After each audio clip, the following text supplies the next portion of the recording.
keep going through the questions then, we'll do all the questions and then we'll together. Okay. Question 2. How does your media product represent particular social groups?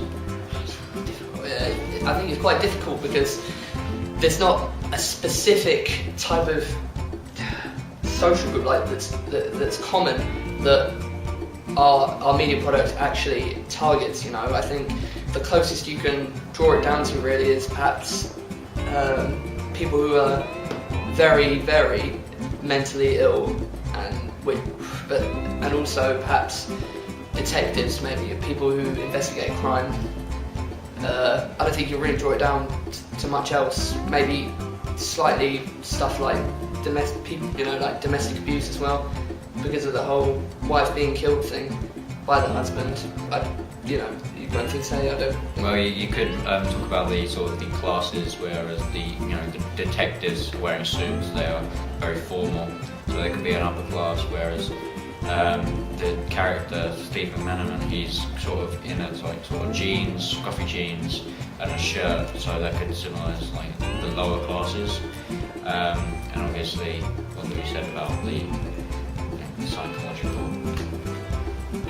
It's a very difficult question because we didn't really focus on any social groups. It's hard in the group that you had to represent with your actors.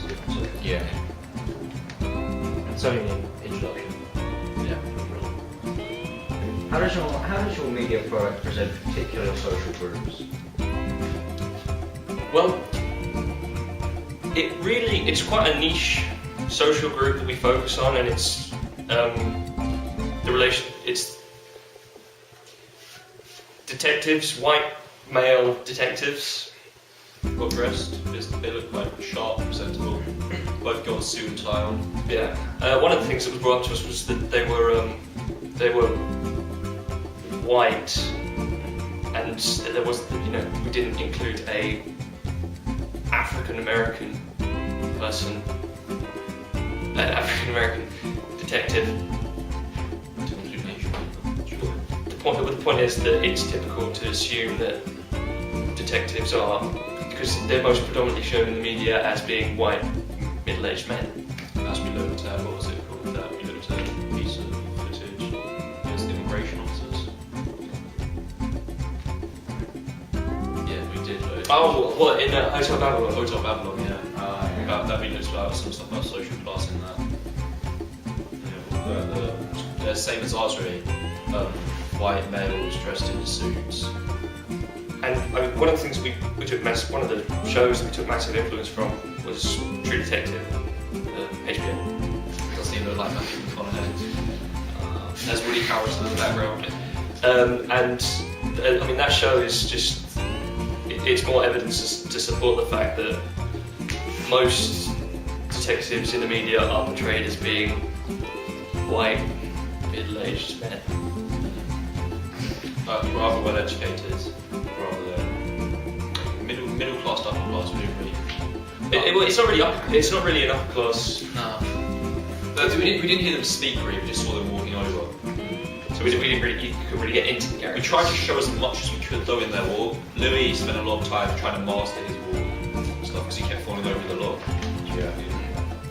I guess it's even more niche than the detective social group, but that would be the sort of mentally unstable middle-aged white man.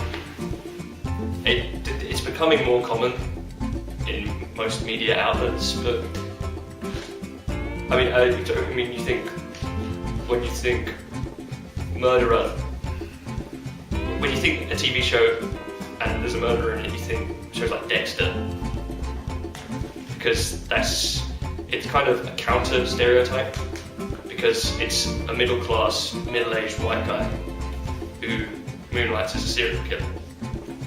So it's a very uncommon stereotype, and that's sort of what we were trying to portray when we introduced Steve McManaman. A lot of difficult emotions to portray that. Our last character was Woman in White, played by Adrian Vera. the same. She's just same middle class background as her husband, but she wasn't fundamentally unstable at all. I think what was unique about her character was the fact was less so the person that she was and more what she represented. Because we dressed her in white to symbolise that she was innocent and pure in this sense. And Steve McManaman, and the detectives were all dressed up in quite dark clothes, and this is to suggest that they are perhaps less innocent and pure. I think Jack Beswick was the spearhead behind that idea. Yeah.